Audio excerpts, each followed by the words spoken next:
ሰላም። ኮንፊሸስ በአንድ ወቅት እንዲህ ብሎ ተናግሮ ነበር። ጥያቄ የሚጠይቅ ሰው ለአንድ ደቂቃ ሞኝ ነው፣ ጥያቄ የማይጠይቅ ሰው ደግሞ እድሜ ልኩን ሞኝ ነው ይላል። አብዛኞቻችን በልጅነታችን የሰማነው አንድ ተረት አለ አይደል? የጥንቸሏና የኤሊ ታሪክ። ሁለቱም በሩጫ ለመወዳደር ይወስኑና ጥንቸሏ በራሷ በጣም ኮንፊደንት ትሆንና ማለትም በራሷ በጣም ትተማመንና ነገሩን ቀልድ አድርጋ ነበር የወሰደችው። ኤሊ ግን የምር መሆኑን ስትመለከት እሺ የፈለግከውን ሰጥሃለሁ አለች። ከዛም በኋላ የተፈጠረውን ነገር እናውቃለን። ጥንቸሏም ብን ብላ ተነስታ ጠፋች። ከዛም መሃል ላይ እረፍት ልውሰድ ብላ ትተኛለች። በዛ ሰዓትም ኤሊው ያልፋትና ያንን ውድድር ያሸንፋል። ጥንቸሏ ድንገት ከእንቅልፏ ነቅታ ሮጣ ስትሄድ ኤሊው አሸንፎ እንደሄደ ትመለከታለች። ታዲያ ከዚህ ታሪክ ጀርባ ያለው ትርጉም ምንድን ነው? ምኑን ልብ እንድንና እንድናስተውል ነው ካላችሁኝ፣ ተቀናቃኛችሁን መቼም ቢሆን ንቃችሁት መግባት እንደሌለባችሁ ያሳያል። አንድ ሰው በራሱ በጣም እየተለማመነ ወይም በራሱ በጣም ኮንፊደንት እየሆነ ሲሄድ ወይም ኦቨር ኮንፊደንስ በሚባል ደረጃ ላይ ሲሄድ ይህ ከልክ በላይ ያለፈ የራስ መተማመን የውድቀቱ መንስኤ ይሆንበታል። ነገር ግን ከዚህ ታሪክ ውስጥ የምናወጣው ብቸኛ ሌሰን ወይም ብቸኛ ትምህርት ይህ ብቻ አይደለም። ጥንቸሏን ስናስታውስ አንድ ልብ የምንለው ነገር አለ። ስላሏት ባህሪዎች እያስታወሰች እነዛ አቅሞቿን መተማመንን ስለመረጠች ጠንካራም የሚባል ጎኗ ፍጥነቷ ነበር። ስለዚህም ፍጥነቷ ላይ ትተማመናለች። ነገር ግን ከልክ ያለፈ ኮንፊደንሷ አሮጋንስ ይሆናል። ስለዚህ አመለካከቷ ውስጥ ደግሞ ይህ አንብተኝነት ይኖራል ማለት ነው። ኤሊውን ስትመለከቱት ደግሞ በራሱ ምንም የተማመነበት ነገር አልነበረም። ተፈጥሯዊ ብቃት ወይም ተፈጥሯዊ ተሰጥኦ አልነበረውም ነበር። ስለዚህ ምንም የሚተማመንበት ነገር የለም። ኤሊው ደግሞ የምን ምሳሌ ነው ካላችሁን ደግሞ ኮንሲስተንስ ወይም ጽናትን ያሳያል። በተጨማሪም ጥረትን ያሳያል። እናም ዲሲፕሊንና ራስን መግዛት በትክክል ያሳይብናል። ጥንቸሏም ባትተኛ ኖሮ እንደምታሸንፍ ግልጽ ነው። ነገር ግን እዚህ ጋር በታሪክ ውስጥ ሁለት የተለያዩ ገጸ ባህሪ ያላቸው እንስሳዎች ተነግሮ እንደዚህ አይነት ባህሪ ሲያስለብሷቸው በምክንያት ነው። ይህችን ነገር እንድንገነዘባት ነበር። በሰው ልጅ ህይወት ውስጥም ስኬት የምትባላ ነገር የምትመጣው በአንድ ሰው ናቹራል ታለንት ወይም ደግሞ ተፈጥሯዊ ተሰጥኦ አይደለም። የሰው ልጅ አቅሙ ላይ መተማመን ይገባዋል። ነገር ግን በጣም ሲተማመን ደግሞ የእሱ ውድቀት ሊሆንበት ይችላል። ግልጽ ነው። በተሰጧቸው ምክንያት ትልቅ ቦታ የደረሱ ሰዎችን እናውቃለን። ነገር ግን ለስኬት የሚያስፈልገው ይህ መንገድ ብቻ ነው ብለን ልንል አልችልም። ኮንሲስተንስ ወይም ደግሞ ጽናትም ሌላ መንገድ ነው። ጽኑ ስንሆን ግን ራሳችንን እያሻሻልን ከትላንቱ ዛሬን እየተሻልን እየቀረብን እንደሆነ ማወቅ አለበት። ጥንቸሏን ስናስብ የተወሰነ አመለካከትን እንመለከታለን። ወደ ኤሊው ስናልፍ ደግሞ የእድገት አመለካከትን እናያለን። ምክንያቱም ምንም አይነት እድል እንደሌለው ያውቃል። ተቀናቃኙ ያለው ነገር እሱ ጋር እንደሌለም ይገነዘባል። በየትኛውም ቀን ላይ ጥንቸሏ ማሸነፍ እንደምችል ይረዳል። እንደዛም ቢሆንም አሁንም ውድድሩን እምቢ አላለም።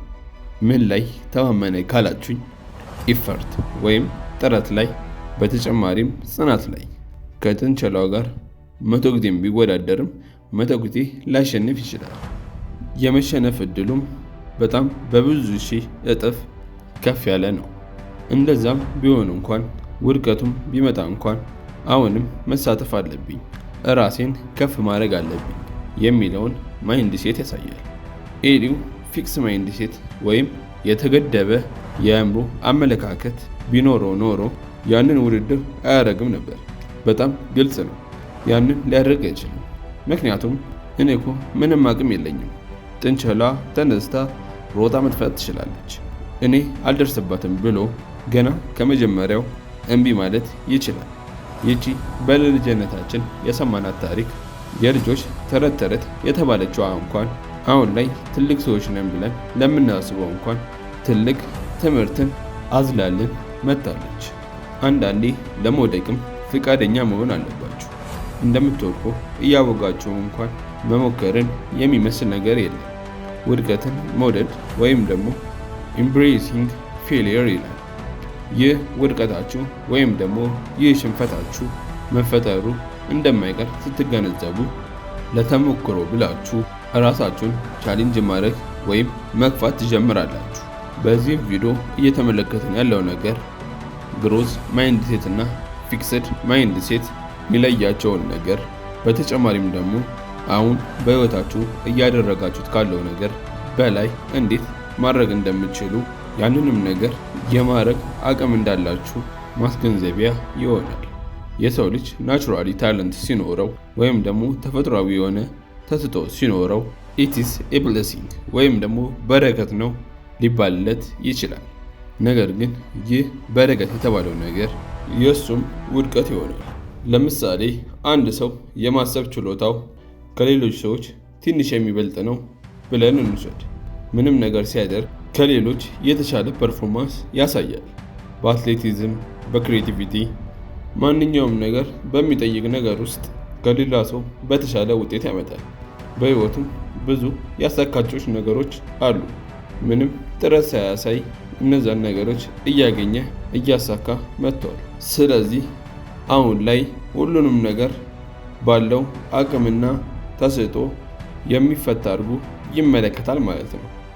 ስለዚህ ራሱን የሚያሻሽልበት ምንም አይነት መንገድ እንደሌለ ይመለከታል እና ራሱን ለማሻሻል ኤክስትራ ማይል የምትባለዋን ወይም ደግሞ ተጨማሪ የርቀት መጠኑን ጉዞ አይሄድም። እንደሱ አይነት አእምሮ የሌላቸው እንደ ሁላችንም ማሰብ ማገናዘብ የሚችሉ ሰዎች ደግሞ በቂ የሚባል ነገር የለኝም ብለው ስለሚያስቡ ለዛ ነገር ኢምፕሩቭ ለማድረግ ቦታ ይታያቸዋል። ወይም ደግሞ ይህን ነገር ማሻሻል አለብኝ ብለው ያያሉ። ያ ሁሉንም ነገር እንደ ራሱ አድርጎ የሚመለከተው ሰው መጀመሪያም በተሰጠው ተሰጥኦ ሁሉንም ነገር መወጣት የሚችል የሚመስለው ሰው ምን ያህል ጎበዝ እንደሆነ ለማስመስከር እናም ደግሞ በውስጡ ያለውን ተሰጥኦ ለማሳየት ከስህተቶቹ መፈለግ ይጀምራል። በጊዜ ሂደት ይህ ትልቅ ደረጃ ይደርሳል የተባለው ሰው ቸልተኛ እየሆነ ይመጣና የሰዎችንም አስተያየት መቀበል እምቢ እያለ ይመጣል። ራሱንም ከሁሉም ሰዎች በላይ አድርጎ ይመለከታል። ይህ ማለት ደግሞ ራሴን ምንም የማሻሸልበት ቦታ የለም ብሎ ነው የሚለው። በመጨረሻም የዚህ ሰው መዳረሻ ምን ይሆናል ካላችሁ ቅናት የምትባለው ቦታ ላይ ይቀመጣል። ምክንያቱም እንደሱ ጥበብ ምንም የሌላቸው የማሰብ ችሎታ የሌላቸው ከኔ በታች ናቸው ብሎ የሚያስባቸው ሰዎች ከሱ የበለጠ ስኬትን እያገኙ ሲመጡ ራሳቸውን የበለጠ እያሻሻሉ ሲያይ ከማህበረሰቡ ደግሞ የተሻለ ወይም ከሱ የበለጠ አቀባበልን ሲያገኙ ለነሱ ያለው ስሜት ወደ ጥላቻና ወደ ቅናት እየተለወጠ ይመጣል። ያለው ታለንቶችና ተሰጥኦዎች በቂ ናቸው ብሎ ስለሚያስብ ብቻ ነው ይህ ልጅ እየወደቀና በሌሎች ሰዎችም እየተበለጠ የመጣው። ተሰጥኦ ትልቅ ነገር ነው፣ ሁላችንም እናውቃለን። ነገር ግን ይህ ተሰጥኦ የበለጠ እያዳበረ ወይም እያሻሻለ መሄድ አለበት። ብዙ ሰው ስለ ሃርድ ወርክና ስለ ታለንት ሲያወራ ሜሲ እና CR7 ያነሳል። ሜሲ ሲጫወታታችሁት ከሆነ ናቹራሊ ጊፍትድ የሚባል ነው። ከድሮ ጀምሮ ያቺ ጥበቡ አለች። መክሊት ሆኖ የተሰጠው ነገር። በሌላኛው ገጽ ግን ሮላንዶን ትመለከቱታላችሁ። እንደ ሜሲ አይነት ሮ የሚባል ታለንት አልተሰጠውም። ነገር ግን በጣም ለፍቷል። ሁለቱንም አሁን ያሉበትን ደረጃ ስትመለከቱ በጣም ከፍተኛ የሚባል ደረጃ ላይ ነው። የሮላንዶ ግልጽ ነው፣ ለፍቶ ሰርቷል። ሜሲ ግን እንዴት ነው እዛ ደረጃ ላይ አሁንም ሊቀር የቻለው? እንዴት ከፍታ ላይ ቁጭ ላለ ካላችሁኝ ይህን ተሰጥኦ ተቀብሎ በቃ ከዚህ በላይ ማሻሻል የለብኝም ብሎ ዝም ብሎ ሲዘናና አለዋለ። እሱም ይሰራበታል። በየጊዜው ራሱን ለማሻሻል ይሞክራል። የሚበላውን ምግብ ይመለከታል።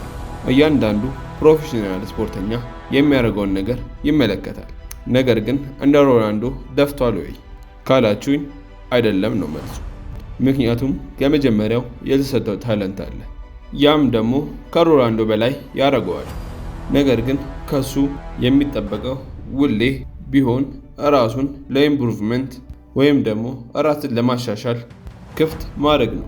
ያንንም ደግሞ ሜሲ ጠንቅቆ ያደርገዋል። ለዚህም ነው አሁን ያለበት ደረጃ ላይ ሊገኝ ይችላል። ከሜሲ በላይ ጥበብ ያላቸው ወይም ተሰጥኦ ያላቸው ሰዎችን ወይም እግር ኳስ ተጫዋቾችን አይታችሁ ይሆናል።